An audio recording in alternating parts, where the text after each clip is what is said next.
एक हाथी जो बेचारा मर गया और मरने के बाद उसकी आत्मा धर्मराज के पास पहुंची। वहां पर चित्रगुप्त ने उसका लेखा जोखा लिया और पता लगाया कि इस बलशाली हाथी ने एक मनुष्य के आगे, उस आदमी के आगे गुलाम बनकर रहा। यमराज ने बड़ा ताज्जुब किया कि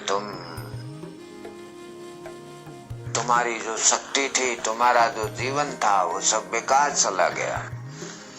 तुमको हमने एक हाथी का बल दिया, इतना बड़ा शरीर दिया और तुमको इतनी ताकत दी, और तुम एक मामूली से आदमी जो तुम्हारे पैर के बराबर भी नहीं है, इतना मामूली तुम्हारे आगे तिनके जैसा आदमी, और तुम उसके आगे गुलाम बन के रहा।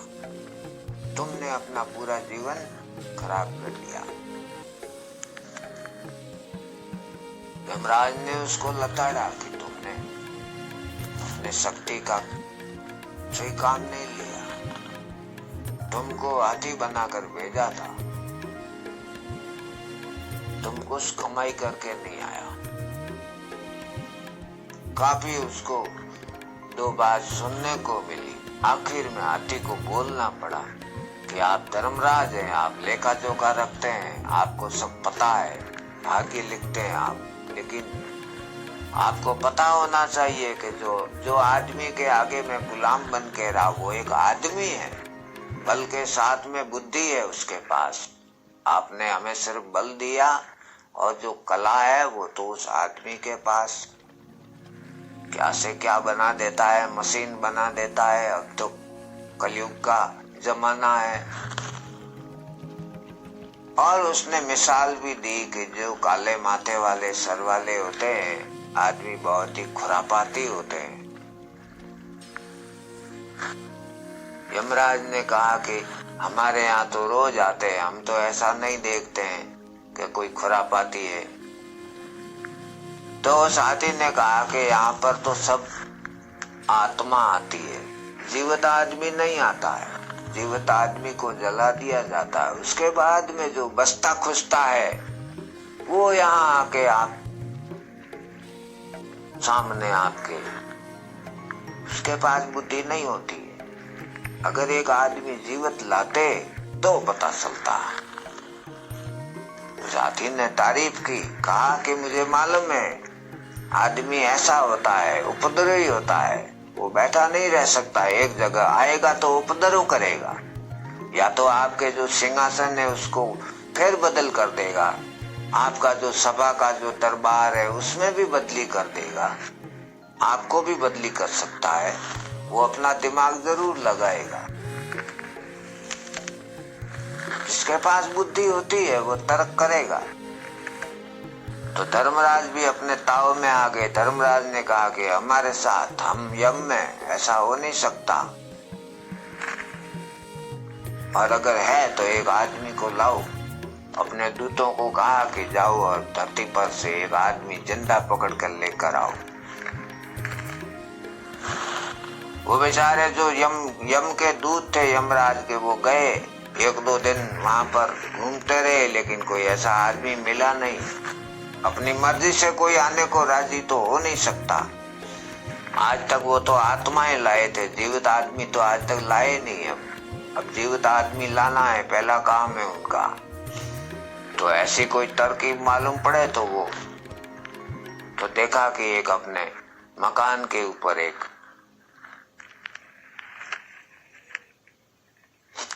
आदमी सो रहा है। उसके पास कुछ किताब है, कुछ कागज है, कुछ पेन है, वो लिख रहा है या पढ़ रहा है, और अभी वो सो गया है, खटिया पर ही सो गया है। उन दूतों को वही ठीक लगा। 4 जने हैं और 4 पाए, एक एक पाया पकड़ के सीधा चलना है, और कोई गणित लगाना है नहीं, सीधा लेके चलना बस।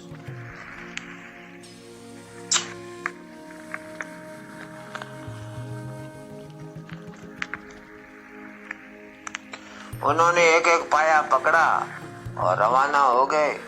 दूसरे दिन सुबह लाके उन्होंने उतारा। बीच रास्ते में जब उसकी आंख खुली तो उसने पाया कि मैं अपने घर से यहाँ कैसे। लेकिन वो किताबों का ज्ञानी था, उसको मालूम पड़ गया।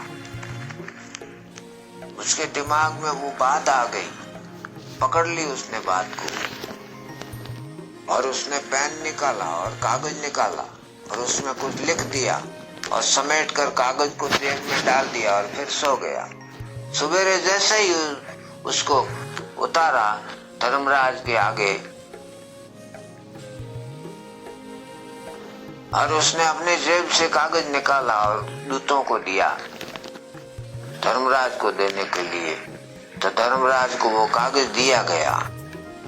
कागज खोल के जब धर्मराज ने देखा, कहा कि हमारे धर्मराज अब आप आराम करें, ये हमारा मुनीम है, ये जो भी काम करेगा हम अपनी मर्जी से, मतलब इसको हम भेज रहे हैं आपकी जगह कुछ दिनों के लिए, ये हमारा मुनीम है, ये जो भी करेगा वो मान्य रहेगा, उसको मानना पड़ेगा। नीचे दस्तखत कर दिए मैं खुद, लक्ष्मी नारायण भगवान खुद, और इसको गद्दी इसको सौंप दे। उसको गद्दी सौंप दी। धर्मराज पास में बैठ गए। अब जो भी धरती पर से जो भी आत्माएं आती थी और चित्रगुप्त जब उनका लेखा जोखा देख के कहता था कि इसको कहाँ भेजे, तो वो आदमी कहता था कि इसको बैकुंठ में भेजो। लेकिन वो कहते हैं कि ये तो आदमी खराब है, ये अधार्मिक है, धार्मिक नहीं है, ये पापी है, इसने पाप किए। लेकिन वो आदमी कहता कि आपको क्या करना, पापी हो कि धर्मी हो, इसको बैकुंठ में भेजो। अब कोई झूठी गवाही देने वाला है, चोरी करने वाला है, या और कोई पाप करने वाला है, जो भी आए, लेकिन उस आदमी के मुंह से एक ही बात निकलती थी, बैकुंठ में भेजो। सबको स्वर्ग में भर दिया सब। अब इतना सारा देखकर भगवान को थोड़ा, भगवान ने देखा कि ये आ कहां से रहे सब, ये तो धर्मराज के वहां से आ रहे हैं। तो भगवान को वहां से उठना पड़ा और देखना पड़ा कि मैं जाकर आता हूँ धर्मराज के वहां, आखिर हो क्या रहा है। धर्मराज आए और आकर पूछा कि आप सब लोगों को एक ही जगह भेज क्यों रहे हो, आप सब लोगों को भेज रहे हो आप एक ही जगह, किसी का लेखा जोखा आप देखते हो कि नहीं देखते हो।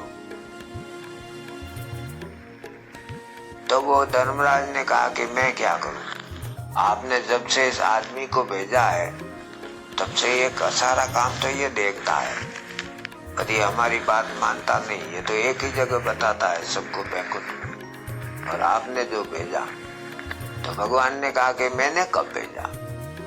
उसको पूछा कि तुमको भेजा किसने, उसने कहा कि मुझे आपने भेजा, आपकी मर्जी से आया हूँ, मेरी मर्जी से कोई यहाँ आना कोई मुनासिब है, यहाँ पर आना कोई मुमकिन है। ये जो सातवें आसमान पर जो ये धर्मराज का जो दरबार है, यमपुरी है, यहाँ पर कोई आना मेरे बस की बात थोड़ी है। और आपने गीता में कहा है कि जो कुछ भी होता है मेरी सत्ता से होता है, मेरी सत्ता के बगैर तो पता भी नहीं हिलता है। तो भगवान ने कहा वो तो मैंने सही कहा, तो कहा कि मेरी बात भी माननी पड़ेगी आपको। तो कहा कि तुम सबको बैकुंठ में क्यों भर दिया, सबको बैकुंठ में। तो उस आदमी ने कहा कि जब मुझे कुछ अच्छा करने का जब अवसर मिला तो मैं किसी को नरक में क्यों भेजूं। जब मुझे कुछ अच्छा करने का जब मुझे अवसर मिला है तो मैं अच्छा करूंगा। और आपने गीता में लिखा है कि जीव का कल्याण, जब आपको अवसर मिले तो जीव का कल्याण करो। अब दोनों में से आपको एक बात तो रखनी पड़ेगी। भगवान ने कहा वो तो मैंने ठीक कहा है कि हो सके जितना किसी के भला करो, किसी की मदद करो। तो कहा कि अब तुम वापस अपने घर जाओ। तो उस आदमी ने कहा कि आपके शरणों में आने के बाद में फिर मुझे कहीं भी जाने की मैं कैसे जा सकता हूँ। और वो तो आपने स्वयं आपने गीता में कहा कि जो मुझे प्राप्त हो जाता है, मुझको जो प्राप्त कर लेता है फिर उसको कहीं भी जाने की जरूरत नहीं।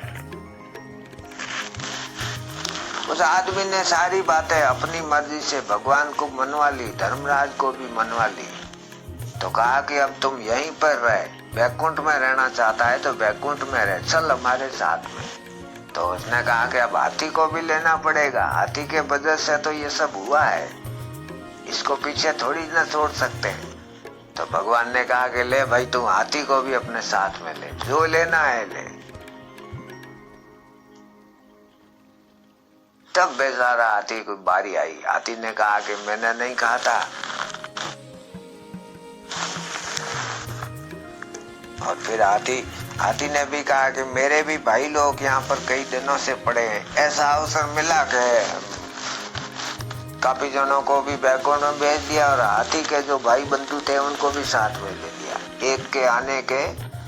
और ये कहानी तो काल्पनिक है, लेकिन जिसके पास सत्ता आती है वो सत्ता हमेशा नहीं रहती है, लेकिन जब तक किसी के पास सत्ता रहती है तो ये कहानी का संदेश है कि हो सकता है जितना किसी का अच्छा करो, मतलब भला करो, मतलब क्योंकि सत्ता हमेशा तो रहती नहीं है।